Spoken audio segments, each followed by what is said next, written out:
Hello friends, welcome to my YouTube channel Inside Organon. If you haven't subscribed yet, click on the subscribe button and never miss any updates from Inside Organon.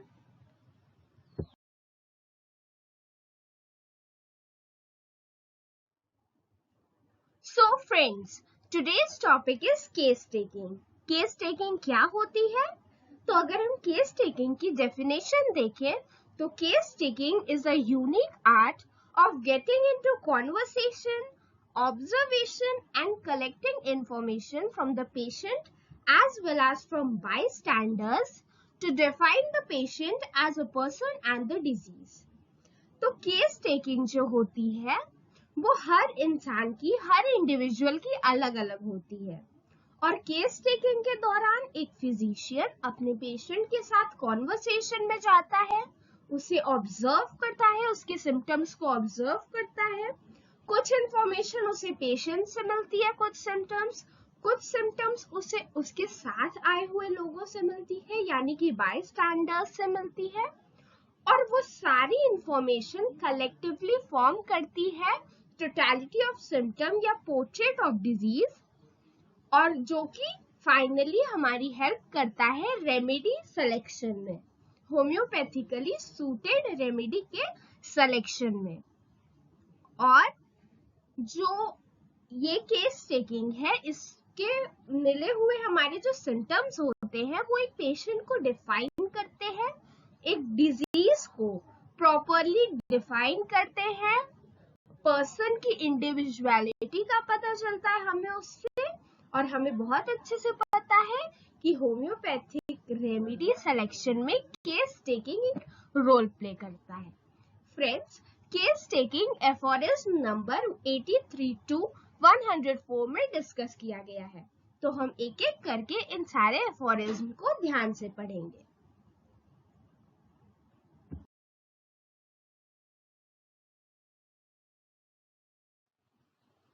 Aphorism 87।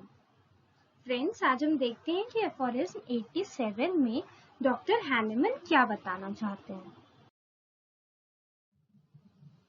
And thus, the physician obtains more precise information respecting each particular detail. क्या होता है? इस तरह से जो physician है वो precise information इकट्ठा करता है एक एक पर्टिकुलर सिम्टम के बारे में डिटेल में, ठीक है, but without ever framing his questions so as to suggest the answer to the patient. लेकिन वो कभी भी ऐसे क्वेश्चंस फ्रेम नहीं करता है जो कि खुद आंसर्स बताएं। और ऐसे क्वेश्चंस कैसे होते हैं? जैसे कभी भी कोई आप फिजिशियन के पास जाएंगे तो उसको ऐसा नहीं पूछना चाहिए कि आपको ये प्रॉब्लम होती है, ये प्रॉब्लम नहीं होती है, मतलब वो अफर्मेटिव क्वेश्चन नहीं पूछना चाहिए, क्योंकि कभी कभी ऐसा होता है कि पेशेंट जो होता है वो इंटरोगेटर को प्लीज करने के लिए वो फॉल्स स्टेटमेंट दे सकता है, ठीक है। आगे क्या लिखा है? So that he shall only have to answer yes और नो, मतलब येस नो टाइप क्वेश्चन नहीं पूछने चाहिए जिसमें जो पेशेंट है उसको सिर्फ येस नो में आंसर देना पड़े, else he will be misled to answer in the affirmative or negative something. नहीं तो इस तरह से उसे हाँ ना में affirmative मतलब पॉजिटिव और नेगेटिव समथिंग अनट्रू, मतलब उसको कोई ऐसी चीज बतानी पड़ जाएगी या तो वो गलत होगी, आगे क्या लिखा है? हाफ ट्रू मतलब आधी सही होगी, और नॉट स्ट्रिक्टली करेक्ट या फिर स्ट्रिक्टली करेक्ट नहीं होगी, ईदर फ्रॉम इंडोलेंस और in order to please his interrogator. देखिए, मैंने यही बात आपको पहले बताई कि कई बार ऐसा हो सकता है कि जो फिजिशियन हो उसको प्लीज करने के लिए पेशेंट कुछ ऐसी बात बता दे आपको पेशेंट, जिससे आपको आपके क्वेश्चंस का तो आंसर आपको मिल जाएगा कि जो भी आपने क्वेश्चंस उससे पूछे होंगे उसका आंसर मिल गया, लेकिन वो आपसे को करेक्ट अपनी जो प्रॉब्लम है उसको बता नहीं पाया, ठीक है। आगे क्या लिखा है? From which a false picture of the disease and an unsuitable mode of treatment must result. Obviously यही होगा कि जब वो अच्छे से अपने आंसर्स नहीं बता पाया उसने अनट्रू स्टेटमेंट्स पास किए, हाफ ट्रू और नॉट स्ट्रिक्टली करेक्ट, ऐसे स्टेटमेंट्स अगर पास किए हैं, अगर उसने आपको गलत इंफॉर्मेशन दी है, तो obviously those are the symptoms that you will use in the formation of the picture of disease.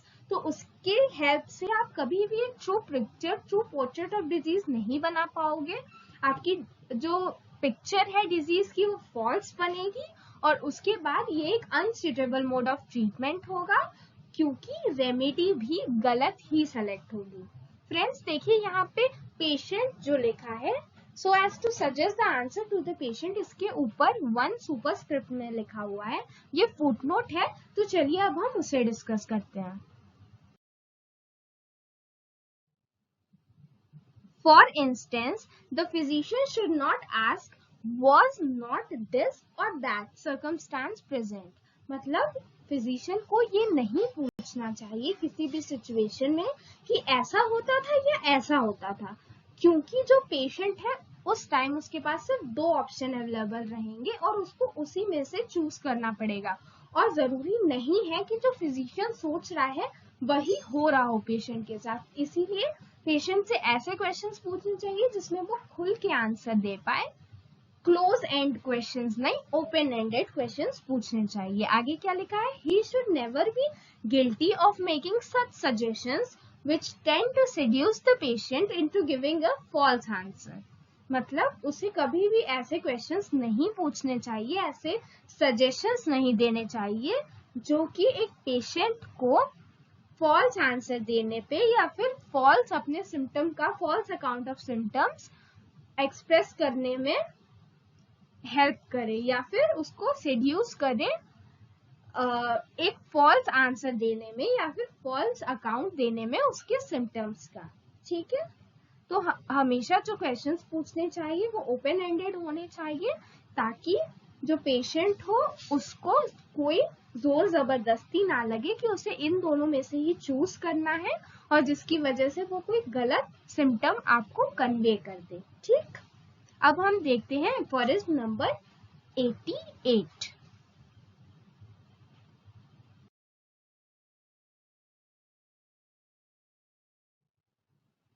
Aphorism 88। Aphorism 87 में तो हमने ये देख लिया कि कभी भी अफर्मेटिव क्वेश्चंस नहीं पूछने चाहिए या फिर क्लोज्ड एंडेड क्वेश्चंस नहीं पूछने चाहिए। अब डॉक्टर हैंडमन ने ये तो बता दिया कि क्या नहीं करना चाहिए, अब आगे वो बताएंगे। एफोरिज्म नंबर 88 में उन्होंने बताया है कि हमें फिर कैसे क्वेश्चंस पूछने चाहिए या किस टाइप के, किस तरह से इंटेरोगेट करना चाहिए सिम्टम्स को और डिटेल में जानने के लिए। ठीक है, तो आइए देखते हैं।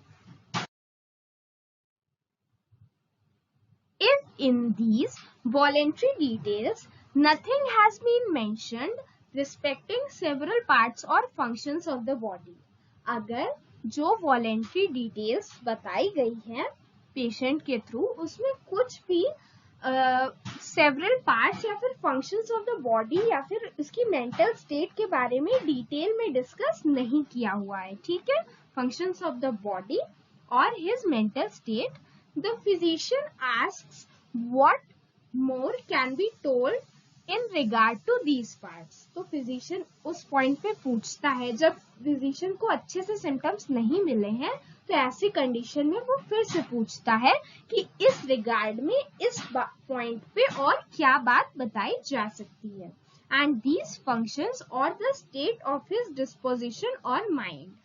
तो वो उसकी फिर फंक्शनल डिस्टर्बेंस जो उसकी बॉडी में है या फिर उसकी माइंड में जो भी प्रॉब्लम है उन सब के बारे में जानने की कोशिश करता है। But in doing this he only makes use of general expressions. वो हमेशा general expressions use करता है in order that his informants may be obliged to enter into special details concerning them. तो वो हमेशा general information, general expressions use करता है ताकि उसको इतनी आराम से बोले, इतने जनरल तरीके से बोले कि जो पेशेंट है वो उसको डिटेल में बताने के लिए खुद तैयार हो जाए, खुद उसके स्पेशल डिटेल्स फिजिशियन को बता दे कि उसको जैसे स्टूल पास होने में प्रॉब्लम हो रही है तो उसको बोलो तो आपको स्टूल तो स्टूल का कलर क्या है या फिर उसमें क्या प्रॉब्लम आती है, ठीक है। तो वो ऐसा क्वेश्चन पूछो तो वो क्या करेगा, वो खुद अपनी सफरिंग को और डिटेल में स्पेशल डिटेल्स के साथ बताएगा, ठीक है। अब हमारे पास यहाँ पे भी देखिए माइंड के बाद डिस्पोजिशन और माइंड के बाद सुपरस्क्रिप्ट में फुटनोट 1 लिखा हुआ है। तो चलिए अब हम इसको डिस्कस करते हैं।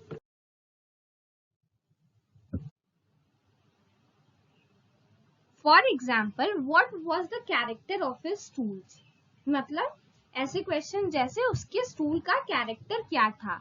How does he pass his water, ये बात की जा रही है यूरिनेशन से रिलेटेड कि वो वाटर कैसे पास करता है। How is it with his day and night sleep, उसकी नींद कैसी है। ये कभी नहीं पूछना है कि आपको नींद आती है या नहीं आती है, हमेशा ये पूछना है कि आपकी नींद कैसी है। What is the state of his disposition, his humour, his memory, ये पूछना है। और आपको याद रहता है सब कुछ, तो वो हाँ नहीं में आंसर, मतलब ओपन क्वेश्चंस हमेशा होने चाहिए। देखिए आप इन सारे क्वेश्चंस के बारे में देख रहे होंगे। How about the thirst, what sort of taste he has in his mouth, what kind of food and drinks are most relished, what are most repugnant to him, has each of its full natural taste or some other unusual taste, how does he feel after eating or drinking,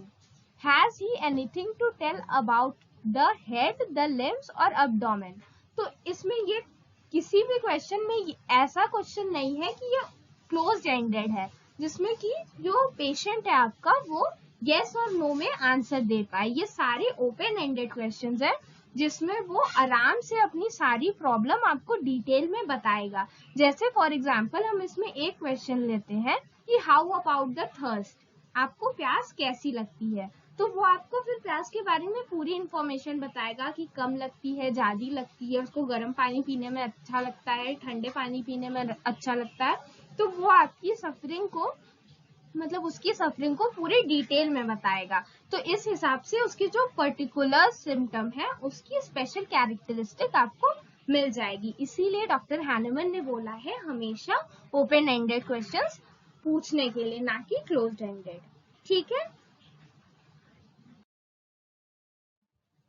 I hope I have made everyone understand, मैंने पूरी कोशिश की आपको अच्छे से समझाने की। अगर आपको ये वीडियो समझ में आया हो तो इस वीडियो को लाइक करना और मेरे चैनल को सब्सक्राइब करना मत भूलिएगा। Thank you.